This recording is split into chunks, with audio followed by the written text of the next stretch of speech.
1장 35절부터 39절입니다. 마가복음 1장 35절부터 39절.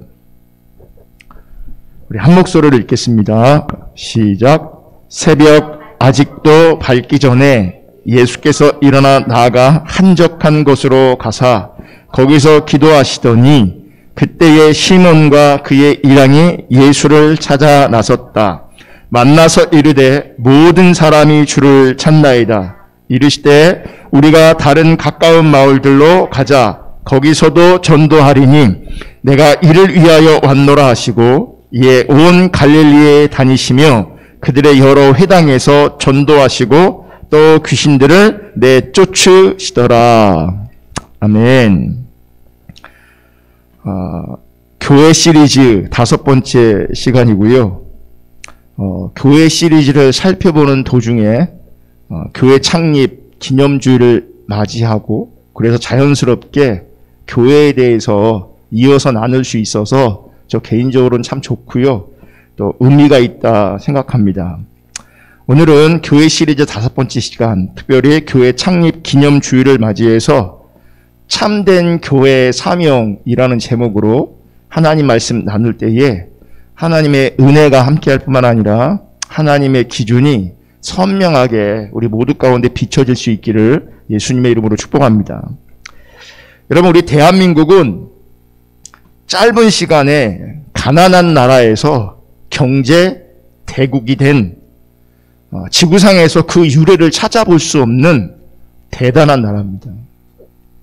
1910년부터 1945년까지 35년 동안 일본 제국주의에 의해서 식민 통치를 받았고요.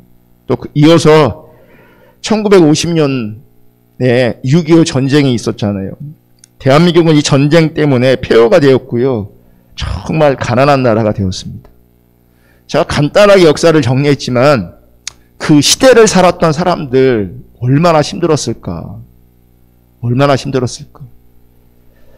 우리가 부유한 시대를 살아가고 있는데도 다들 힘들다고 하는데 그 어려운 시대에, 그 폐허가 된 시대에, 그 가난한 시대에 그들은 얼마나 힘들었을까. 아마 우리는 상상도 못할 겁니다. 그런데 이렇게 폐허가 된 나라가 일어선 겁니다. 원조받던 나라가 원조를 주는 나라가 된 겁니다. 얼마 전에 방송을 보니까 대한민국의 국방력이 세계 6위래요. 여러분, 세계에 이 지구상에 몇 개 나라가 있는 줄 아세요? 공식적으로는 195개가 있고 비공식적인 나라까지 포함하면 249개 나라가 있습니다. 그러니까 249 나라 중에 우리 대한민국이 국방력 싸움으로는 6위라는 거예요. 엄청난 겁니다, 이게. 우리 위에 일본이 있더라고요, 보니까. 그런데 전문가들이 얘기해요. 실제로 일본과 우리가 붙으면 우리가 이길 수 있다. 왜 그런지 아세요? 그러니까 뭐 무기나 뭐 여러 가지 것들을 보면 일본이 강한 것처럼 보이지만 실제 우리가 일본에 들어가면 게임 끝이래요.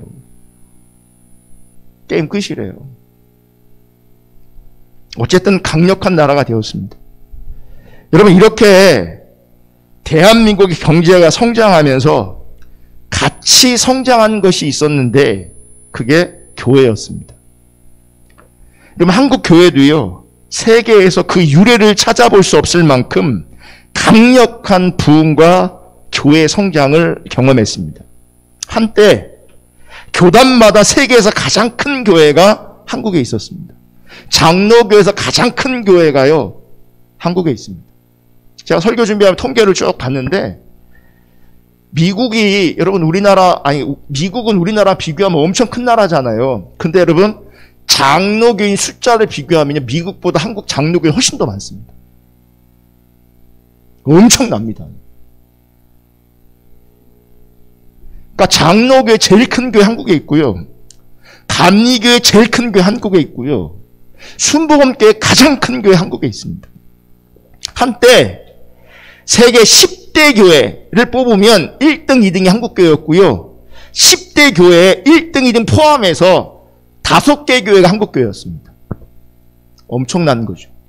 20대 교회를 뽑으면요, 10개가 한국교회였어요. 엄청난 거죠. 도시마다 대형교회가 생겼습니다.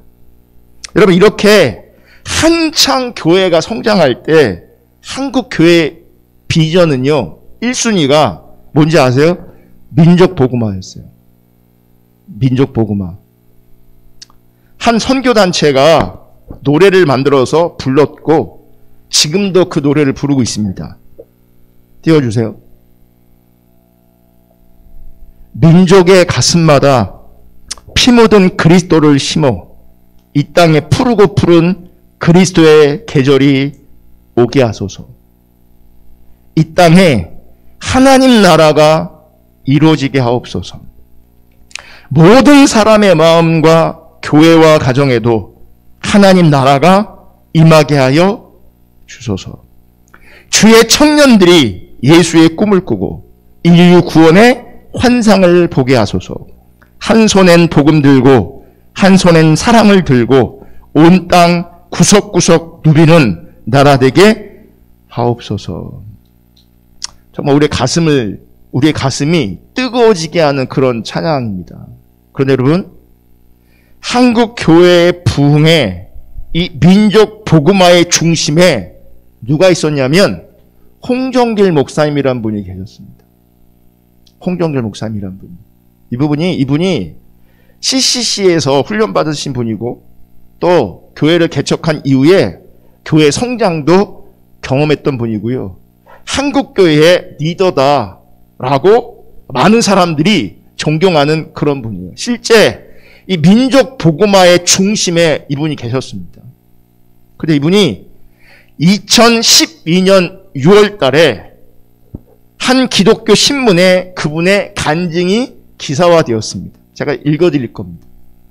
제가 읽어드리니까 좀 잘 들으시면 좋을 것 같아요. 남서울 은혜교회를 은퇴하고 원로가 된 홍정길 목사가 지금까지 목회자로 살아오며 깨달은 목사의 삶을 간증했다. 홍 목사는 한국교회에서 나름 성공한 목회자로 통한다. 젊은 시절 학생 복음화에 헌신하며 전문성을 인정받았고 교회를 개척해선 수천의 성도들을 모으기도 했다. 게다가 고 옥한음, 하용조 그리고 이동원 목사와 함께 복음지 4인방으로도 거론되는 인물이니 그의 이름 앞에 성공이 붙는다고 그리 어색할 건 없다. 하지만 스스로는 그렇지 않은 듯했다. 어떤 면에선 실패한 목회자라는 그의 말에는 지나온 날들에 대한 회환이 묻어 있었다. 그는 목회 일선에서 물러났지만 여전히 목사의 삶을 고민하고 있었고 그것은 앞으로도 계속될 것 같아 보였다. 홍 목사는 이렇게 말합니다. 여기 중요해요. 속지 말라. 이제 홍 목사님 얘기해요. 속지 말라. 좋은 생각을 한다는 게 좋은 사람을 의미하는 건 아니다. 그러니까 내 안에 좋은 생각이 있으면 좋은 생각을 말하잖아요. 그렇다고 그 사람이 좋은 사람인 건 아니라는 거예요. 좋은 생각을 하는 사람들 중에 실제로는 나쁜 사람이 많다. 특히 기독교인이 내가 하나님의 뜻을 분별한다고 생각하며 자신을 가장 많이 속인다. 스스로도 속고요, 다른 사람도 속이는 겁니다. 말을 멋지게 하고 굉장한 글을 쓴다. 그런데 그 삶에 실제가 없다. 생각도 좋아요, 말도 좋아요, 설교도 잘해요, 글도 좋아요, 책도 많이 써요. 그런데 삶에 그 실제가 없대요.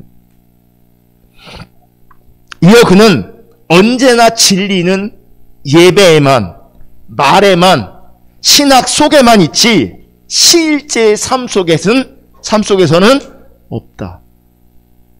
여러분, 사실 이거 분별하는 게 굉장히 어렵거든요. 근데 우리는 겉만 보고, 예배만 보고, 말만 보고, 그의 신앙만 봐요. 그의 설교만 봐요. 근데 다 좋은데 예배에도 진리가 있고 그의 말에도 진리가 있고 그의 신학 속에도 진리가 있는데 어디에 없어요? 삶 속에 그 진리가 없다고요.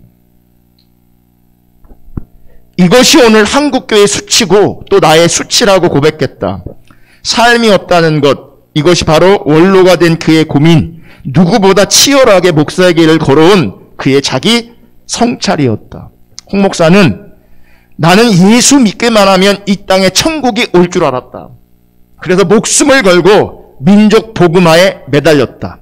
1000만 성도를 달라 했고 이 나라 5만 9천 마을에 교회를 세워달라고 간구했다. 보이지도 않았던 서쪽 대륙 중국을 위해서도 기도했다. 그런데 마침내 이것이 이루어졌다. 마을마다 교회가 섰고 중국도 마음대로 다닐 수 있게 됐다고 말했다. 그는 그래도 교인들의 삶은, 목회자들의 삶은 바뀌지 않았다. 그러면서 생각했다. 아, 예수 믿는 것만 가지고는 안 되는구나. 하나님의 말씀을 배워야겠다. 그래서 제자 훈련을 참 열심히도 했다. 하지만 마찬가지였다. 성도들의 삶에 엄청난 지식들이 쌓여갔지만 삶은 그대로였다. 그 회고했다. 그러니까 예수 믿으면 천국에 올 줄 알아서 목숨 걸고 민족 복음화를 위해 헌신했던 거죠. 그래서 그 당시는 1000만 성도 굉장히 큰 비전이었거든요. 1000만 성도 달라고 했는데 여러분 한참 잘 나가 1200만까지 얘기하고 그랬어요. 곳곳에 마을이 교회가 생겼어요. 지금요 편의점 숫자보다 교회 숫자가 많아요. 꿈이 이루어진 거죠.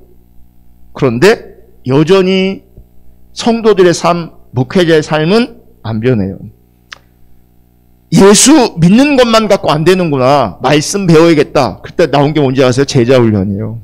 제자훈련 참 열심히 시켰는데 결과는 똑같았대요. 여전히 안 변해요. 잠시 침묵이 흘렀다. 원로의 진지함은 어느새 젊은 목회자들의 마음에 흘러들고 있었다. 말보다 삶이 중요하다는 것 그들이라고 왜 알지 못하겠나. 아마 귀에 못이 박히도록 들었을 테다. 그러나 마음이 존경하더니 누구보다 모범적인 목회를 해온 원로의 고백은 지금까지와는 또 다른 울림으로 그들의 귀를 때렸다.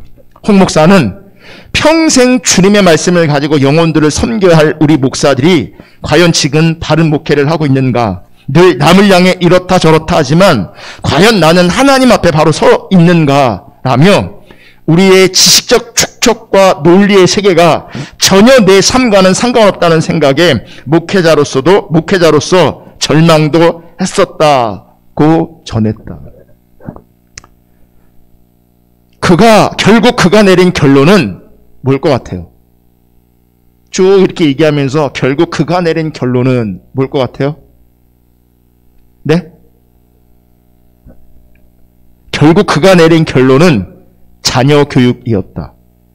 홍 목사는 삶의 변화를 놓고 치열하게 고민한 끝에 이것에 도달했다. 우리 아이들이 어떻게 저 세상에 나가 승리할 수 있겠나? 부모밖에 답이 없다. 바른 신앙을 가르쳐 바른 삶을 살게 해야 할 것이라고 강조했다. 여기서 우리의 고민이 있습니다. 뭔지 아세요? 부모는 자기들이 못한다고 생각하고 안 된다고 생각하고 해서 교회를 기대하거든요. 근데 그 교회를 성장시키고 부흥을 일으켰던 원로 목사는 뭐라고 말하냐면 답이 부모에게 있대요. 사실은 부모만 있는 건 아니겠죠.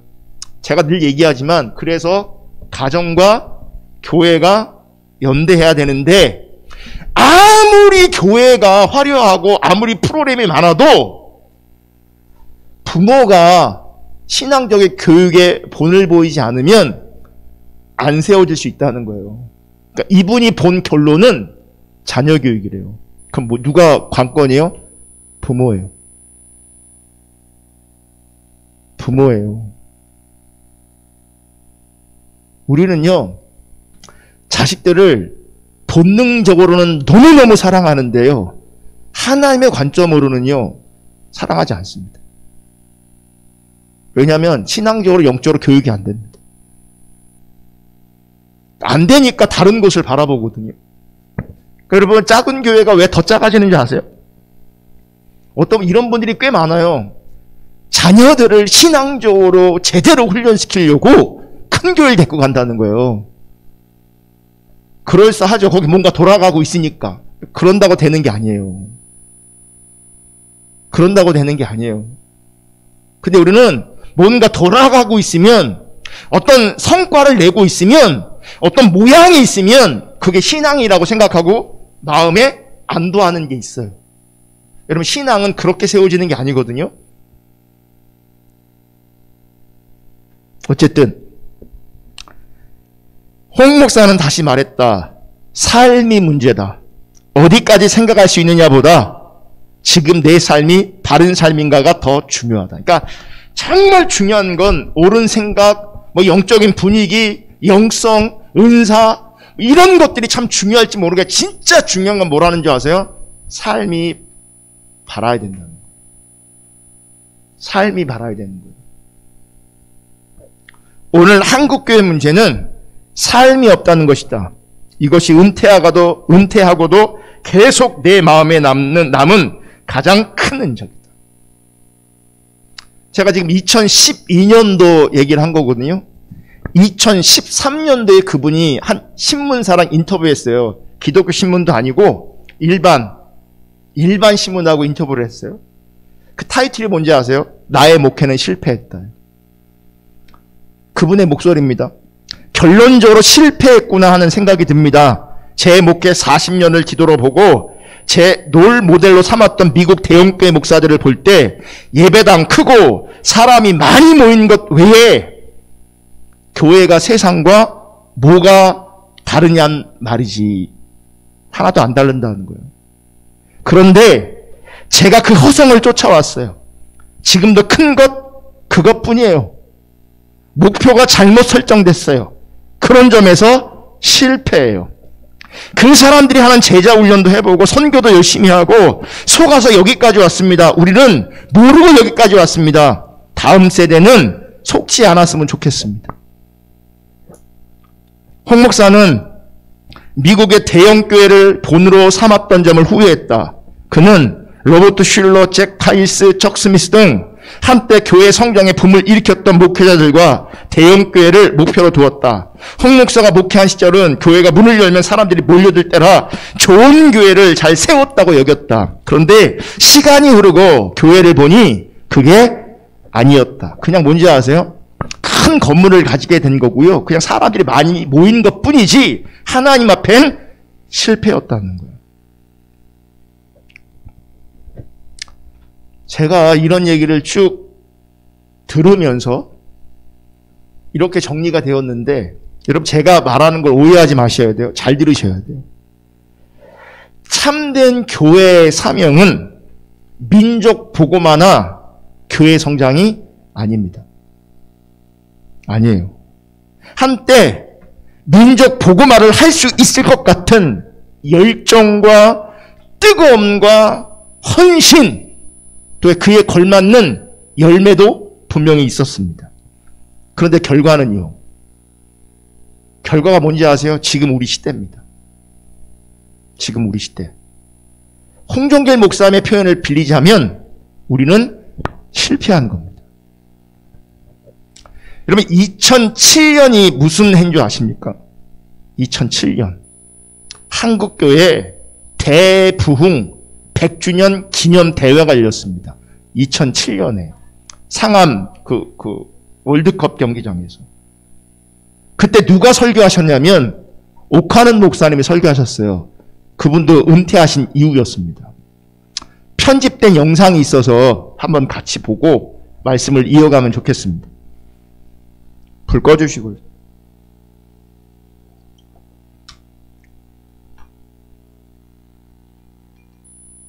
다 끄세요. 할렐루야. 주님만이 영광을 받으시기 바랍니다. 할렐루야. 사대교회를 향해서 주님은 이렇게 책망하십니다.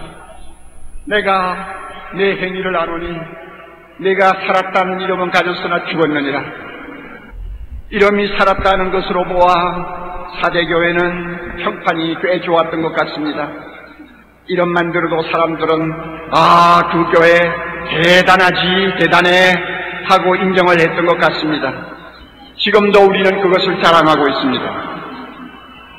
5만이 넘는 교회, 1000만의 성도, 세계 제1의 교회, 새벽을 깨우는 대단한 열심, 남에게 뒤지지 않는 헌신, 10,000명이 넘는 선교사들, 많은 헌금, 큰 교회당 등 자랑거리가 한두 가지가 아닙니다.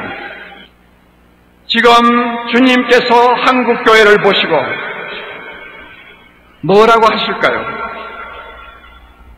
이러면 살았으나 행위가 죽었다고 책망하지 않으실까요? 성경은 원래 귀에 듣기 좋은 말씀을 선호하는 경향이 높습니다. 믿기만 하면 구원받는다고 하면 모두가 아멘 합니다. 믿음만 있으면 하늘의 복도 받고 땅의 복도 받을 수 있습니다 하면 할렐루야 하고 열광합니다.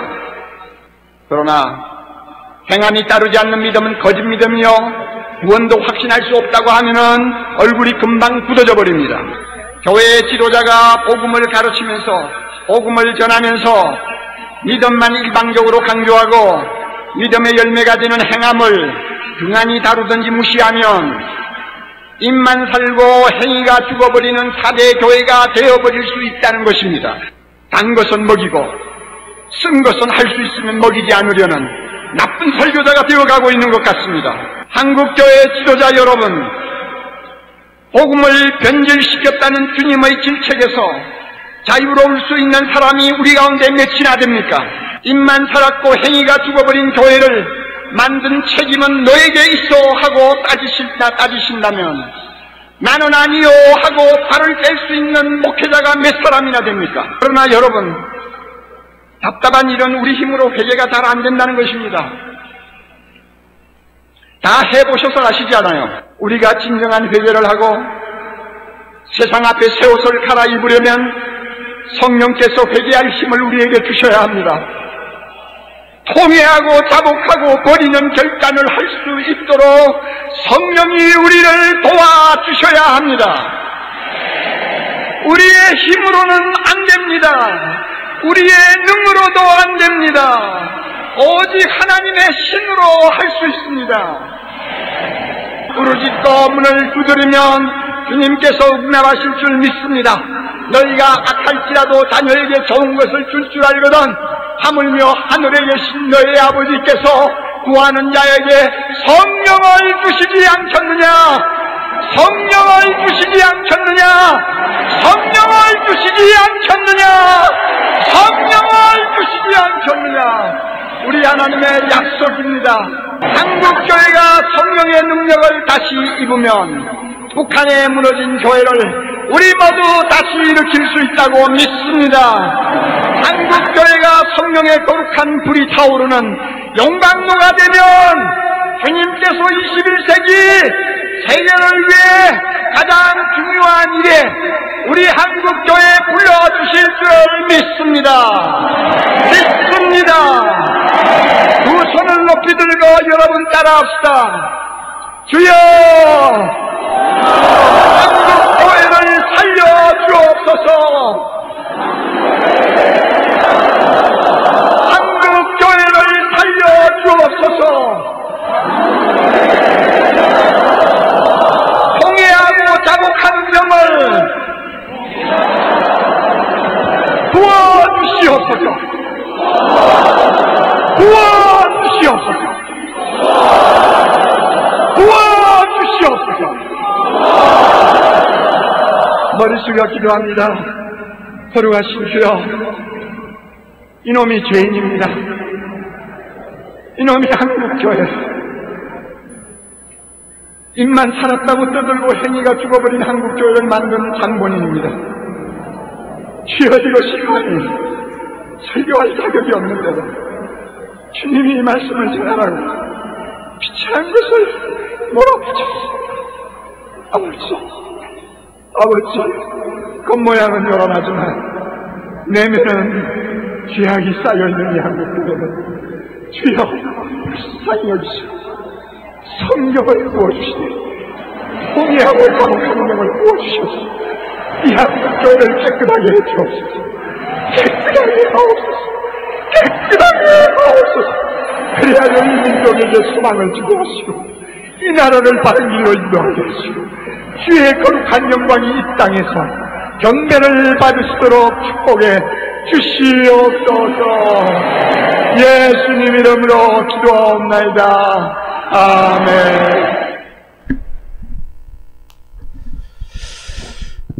그때 옥하는 목사님께서 한국교회 현실을 정확하게 진단하신 것 같습니다. 그 이후 문제는 한국교회가 돌이켜졌는가, 한국교회가 스크린,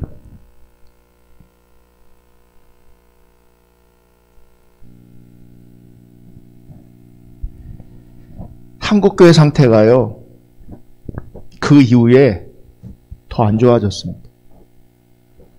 여러분, 한국교회가 돌이키지 않았습니다. 한국교회가 회개하지 않았습니다.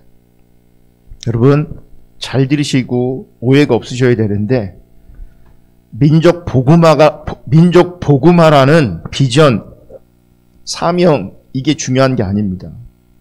여러분, 다음 세대를 살리자는 비전과 이슈, 이런 게 중요한 게 아닙니다.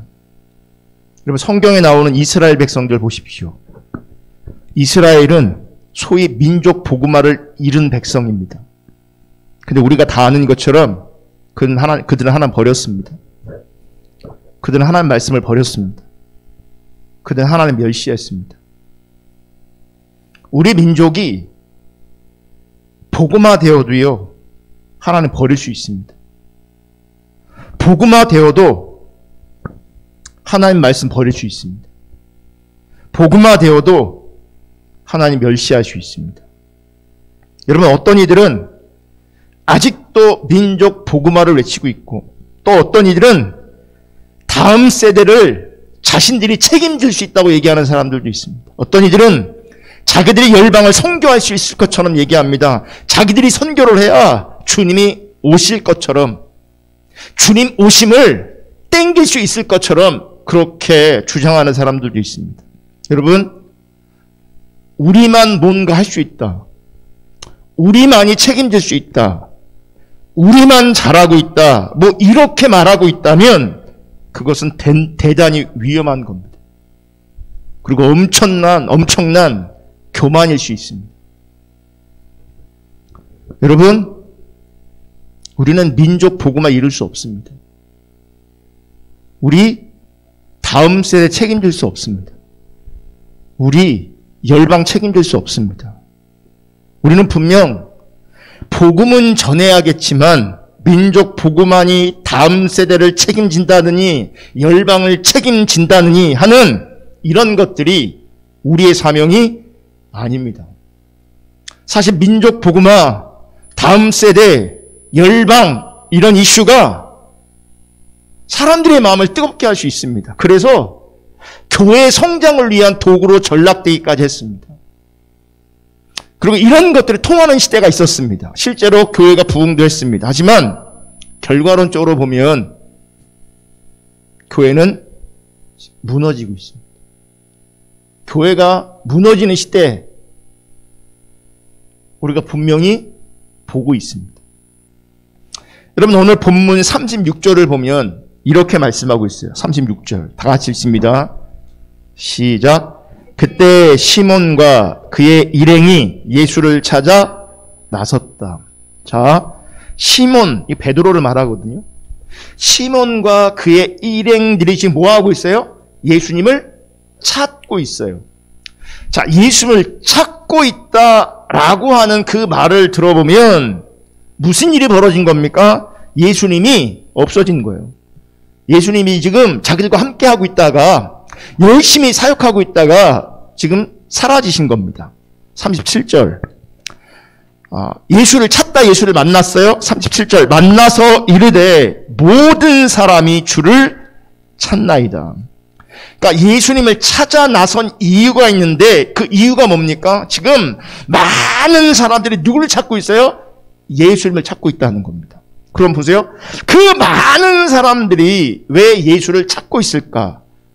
오늘 본문 이전의 말씀을 보면 그들이 많은 사람들이 예수를 찾은 이유를 발견할 수 있어요. 21절부터 보면 21절 그들은 가버나움으로 들어갔다. 예수께서 안식일에 곧바로 회당에 들어가서 가르치셨는데 사람들은 그의 가르침에 놀랐다. 예수께서 율법학자들과는 달리 권위 있게 가르치셨기 때문이다. 여기서 보세요. 다름, 그러니까 예수님에 대한 어떤 매력이 생긴 거예요. 기존에 있는 어떤 것보다, 기존에 있는 가르침보다 내가 은혜를 받는 거죠. 내가 놀라는 거죠.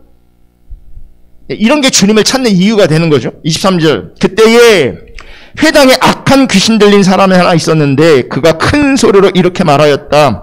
나사렛 사람 예수님, 왜 우리를 간섭하려 하십니까? 우리를 없애려고 오셨습니까? 나는 당신이 누구인지 압니다. 하나님께서 보내신 거룩한 분입니다. 예수께서 그를 꾸짖어 말씀하셨다. 입 다물고 이 사람에게서 나가라.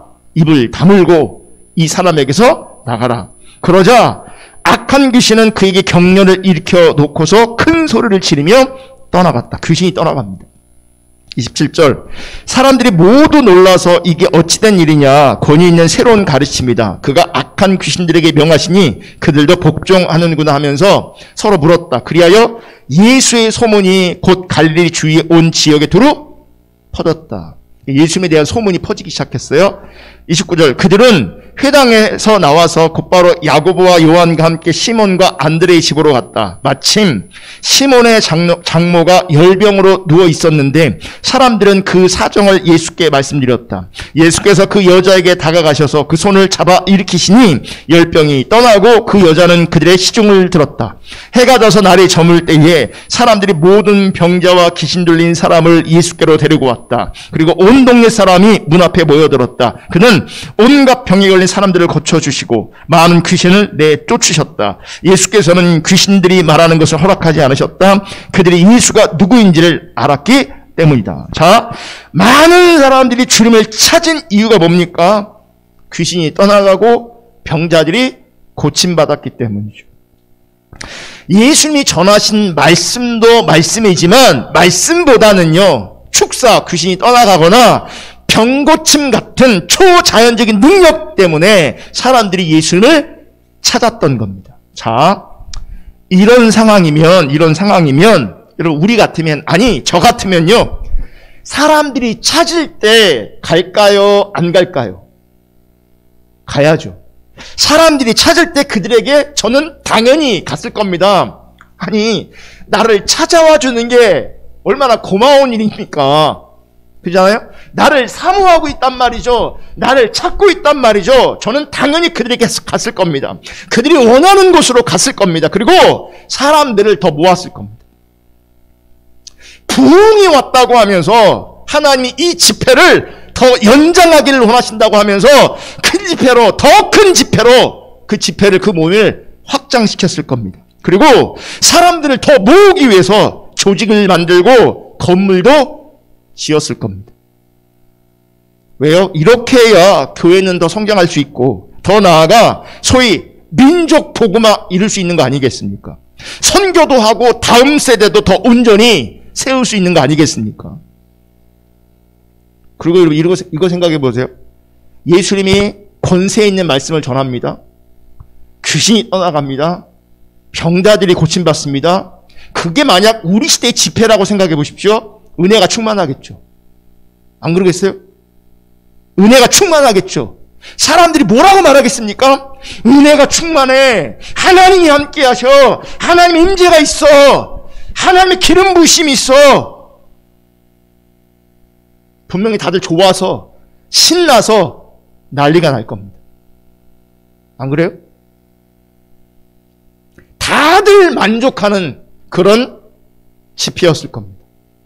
그런데 오늘 말씀을 보면 이해할 수 없는 일이 벌어집니다. 예수님은 자신을 찾는 사람들에게로 가지 않습니다. 38절 이르시되 우리가 다른 가까운 마을로 가자. 거기서도 전도하리니 내가 이를 위하여 왔노라 하시고, 예수님은 자기를 찾는 사람들을 피해서 다른 마을을 가십니다. 여러분, 예수님이 예수님을 찾고 있는 사람들을 피하셔서 다른 마을로 가신 그 의미는 뭔지 아십니까? 너희가 지금 나를 찾고 있는데 진짜 나를 찾고 있는 게 아니다라고 하는 겁니다. 즉 그들이 예수님을 찾고 있는 것을 예수님 찾는 것으로 예수님은 인정하지 않으시는 겁니다. 분명히 예수님을 찾고 있습니다. 갈망하고 있습니다. 근데 그 예수님 찾음을 인정하지 않으신다는 거예요. 여러분 잘 들으세요. 우리가 예수를 믿는다고 하지만 그 믿는다고 하는 그것을 인정하지 않으실 수 있다는 걸 기억하셔야 돼요.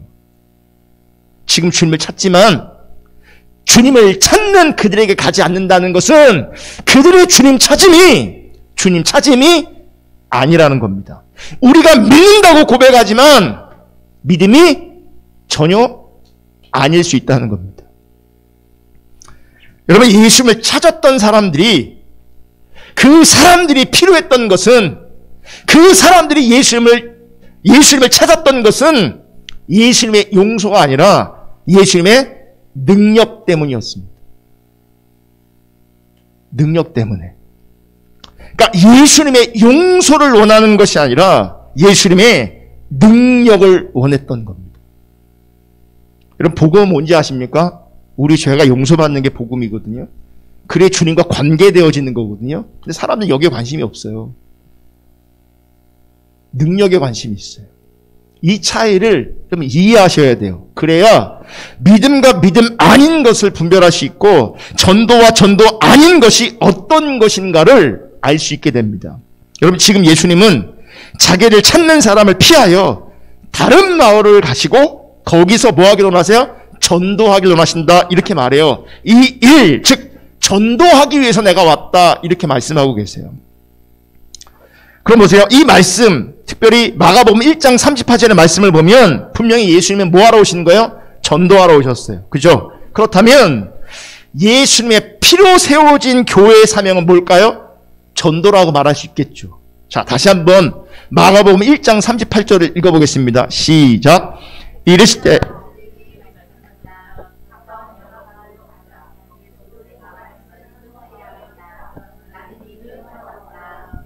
아니 개역 개정으로 그 전에 건데 다시 읽겠습니다. 시작. 이르시되 우리가 다른 가까운 마을들로 가자. 거기서도 전도하리니 내가 이를 위하여 왔노라 하시고. 여러분 많은 교회들이 이 말씀을 가지고요 전도하지 않는 교회는 교회의 사명을 망각한 것이다. 전도하자, 전도해야 된다, 전도합시다 뭐 이렇게 합니다. 하지만 이 38절의 말씀에서 우선적으로 중요한 것이 무엇이냐면 지금 예수님께서 말씀하고 계시는 그 전도의 의미를 바르게 아는 겁니다. 여러분 우리가 알고 있는 전도에 대한 일반적인 생각은 뭔지 아세요? 단순하게 복음을 전하고 그래서 예수님을 믿게 하고 교회에 데려오는 것, 이걸 전도라고 합니다. 예. 그러니까 이 전도가 아니더라도 우리는 휴지 나눠주고 뭐 건빵 나눠주고 이것도 뭐라고 생각합니까? 전도라고 생각해요. 그러니까 전도의 끝에 뭐가 있는지 아세요? 교회 나오게 하는 교회의 성장과 연결되어 있는 게 우리의 전도의 일반적인 생각입니다. 그렇다면 예수님께서 하신 전도도 우리가 일반적으로 생각하는 그런 전도일까? 여러분 잘 생각해 보세요. 예수님이 하신 전도가 우리가 이해하는 그런 전도라면 지금 예수님을 찾고 있는 수많은 사람들을 피해서 다른 마을로 가신 것은 전도의 좋은 기회를 놓쳐버린 거예요. 그래 안 그래요? 물 들어왔을 때 노 젓는다고 사람들이 찾을 때 일반적인 전도의 개념에서는요 사람들이 찾을 때 그 사람들 앞에 나타나야 되는 거예요. 그들이 원하는 것을 줘야 되는 거예요. 그래서 더 사람들 많이 모아야 되는 거예요. 그게 우리가 생각하는 전도잖아요. 그런 관점에서 보면 예수님은 지금 전도의 기회를 놓치고 계시는 거예요. 그러니까 예수님이 하신 전도의 개념은 우리가 일반적으로 생각하는 전도의 개념이 아니라는 거예요.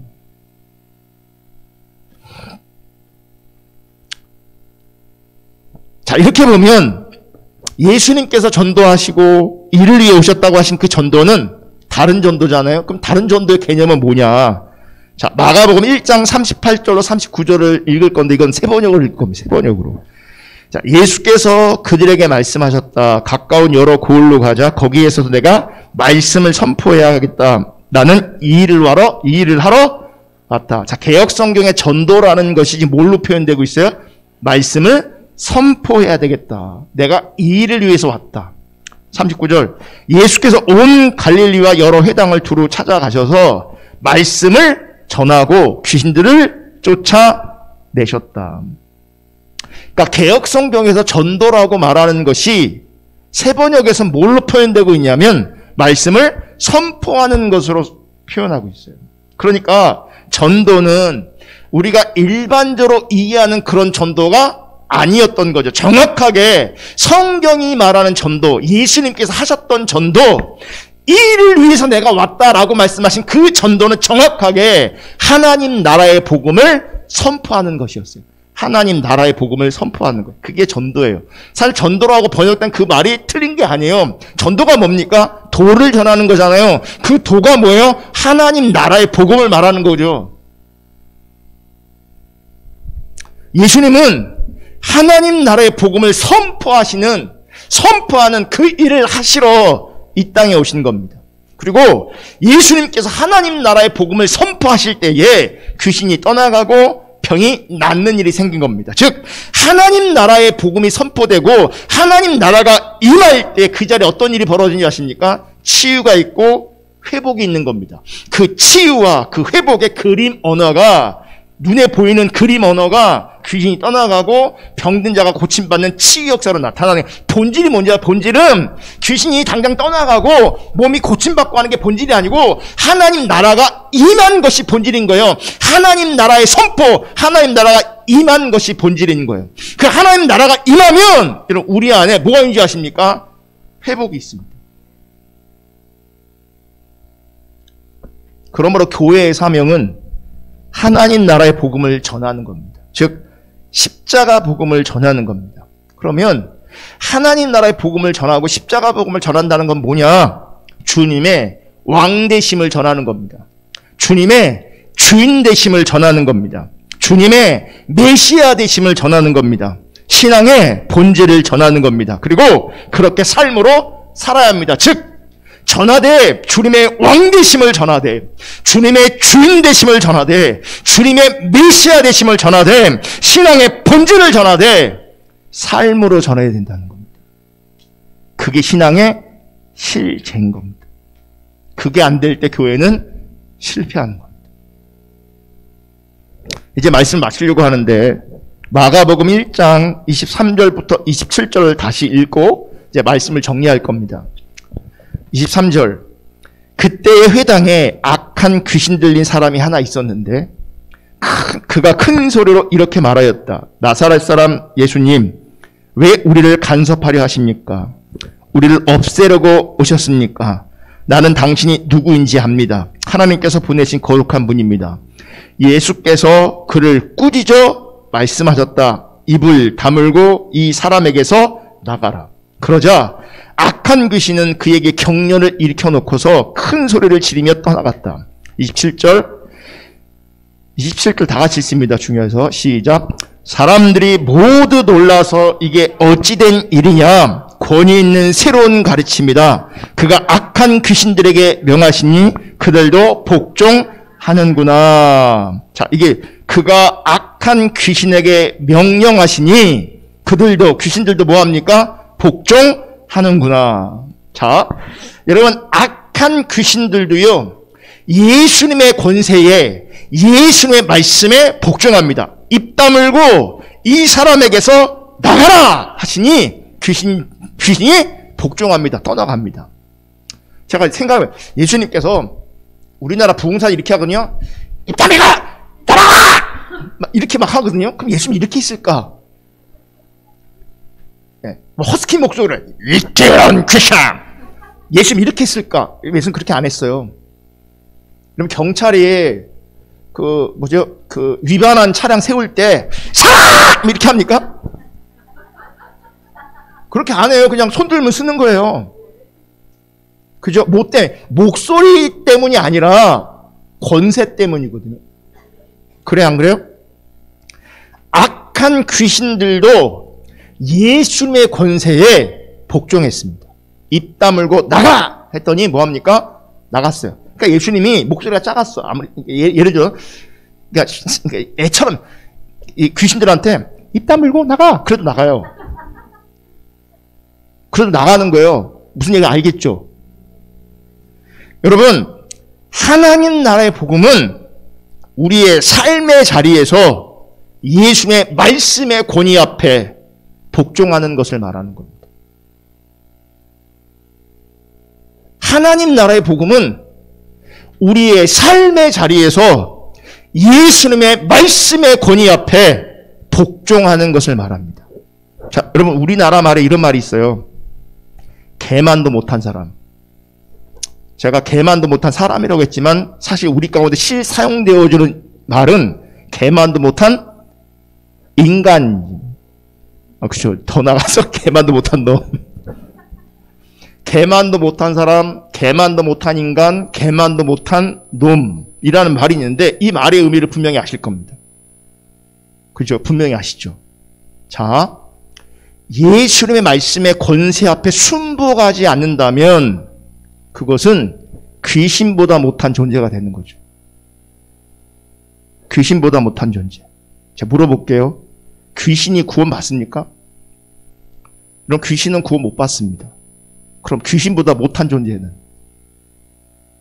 여기에 우리의 아픔이 있는 거예요. 믿는다고 하는데 제자 훈련 받았다고 하는데 교회는 성장했는데 큰 건물은 가지게 되었는데 정말 수만 명의 사람들이 모여 있는데 아까 원로 목사님 그러잖아요. 성공이라고 실패라고요? 실패라고요. 실패 이유가 뭐라고요? 삶이 안 변한다고요. 삶이 안 변하는 이유가 뭡니까? 예수님의 말씀 앞에서 복종하고 순복하지 않은 거죠. 귀신보다 못한 거예요. 여러분, 귀신보다 못한 삶을 살아내고 있으면서 구원받았다고? 구원의 확신이 있다고?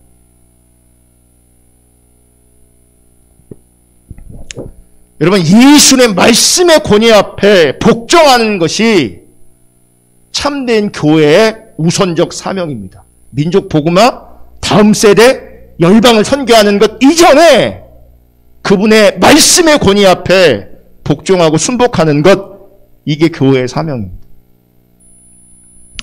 여러분, 우리가 하나님 나라의 복음을 전하는 것에 집중하지 않고 우리가 하나님 나라의 백성으로서 주님의 왕되심에 복종하는 것에 집중하지 않고 그저 축사나 은사나 치유에 자기 중적인 자리에서 자기를 채우는 은혜를 구할 때, 그런 관점으로 주님을 찾을 때에, 다시 말해서 자기 중심적인 자리에서 주님을 찾을 때에 주님은 오늘 본문에 나오시는 것처럼 다른 마을로 가십니다. 떠나십니다. 교회의 사명을 정리하면 이렇게 정리할 수 있습니다. 첫째, 주님과의 친밀한 교제를 추구하는 겁니다. 자, 마가복음 1장 35절 읽습니다. 시작. 새벽 아직도 밝기 전에 예수께서 일어나 나가 한적한 곳으로 가사 거기서 기도하시더니. 예수님은요, 사역보다도 그 어떤 것보다도 뭐가 중요했어요? 하나님과 교제하는 게 중요했어요.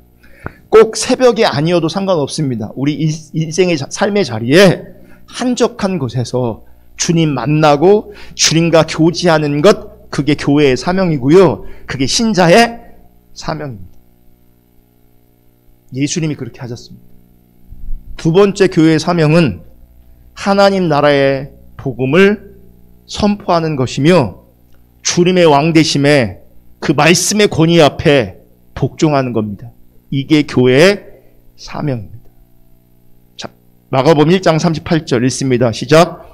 예수께서 그들에게 말씀하셨다. 가까운 여러 고을로 가자. 거기서도 내가 말씀을 선포해야겠다. 나는 이 일을 하러 왔다. 우리도 이 일을 하는 거죠. 하나님 나라의 복음을 선포하고 십자가 복음을 선포하고 주님의 왕 되심을 선포하고 주님의 주인 되심을 선포하고 주님의 메시아 되심을 선포하고 신앙의 본질을 선포하고 선포할 뿐만 아니라 내 삶의 자리에서 실제로 삶으로 우리 주님을 증거하고 주님을 알리는 그게 교회의 사명입니다.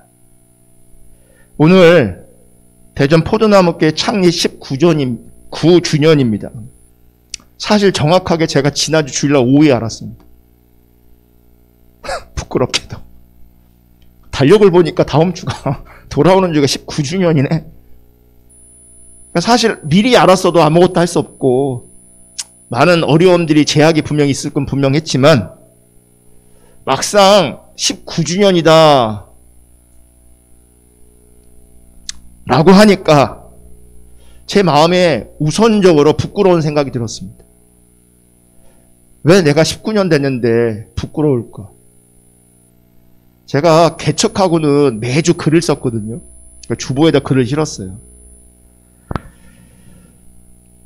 여러분, 그 글 중에 이런 내용이 하나 있어요.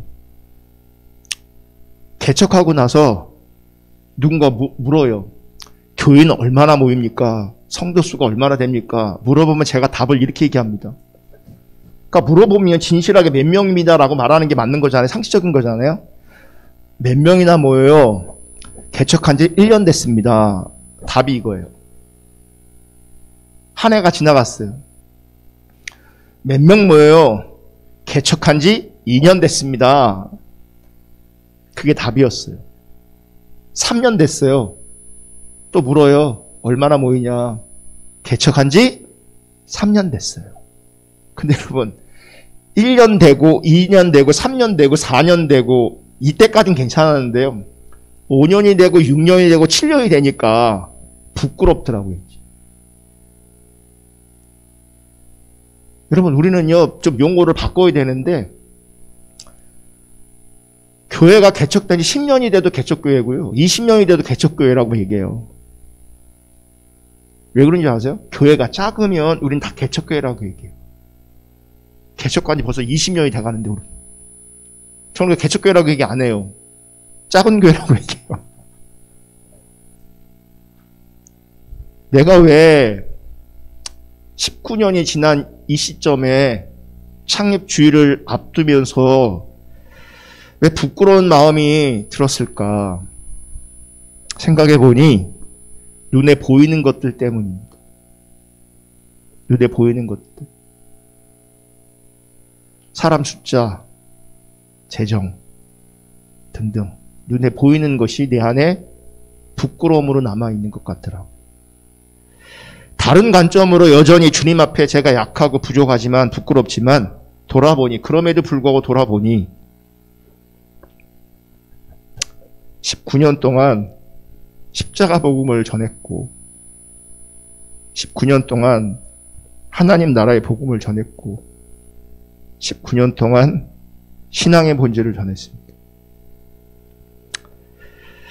눈에 보이는 어떤 것들 앞에서는 정말 많이 창피하고 부족하지만 그래도 성경이 말하는 그 교회의 사명, 그 하나님 나라의 복음, 십자가 복음, 신앙의 본질을 전하게 하신 그 사명 앞에서는 그래도 부족하지만 19년 동안 순종해온 것 같더라고요. 바라기는 제 남은 사역, 대전 포도나무 교회가 20주년이 되고 30주년이 되어도 교회를 부르신 이 교회의 사명, 하나님 나라의 복음, 십자가 복음, 신앙의 본질 전하기를 원합니다. 함께 우리 삶으로 전하고 함께 주님께서 원하시는 교회로 함께 세워져 가기를 원합니다.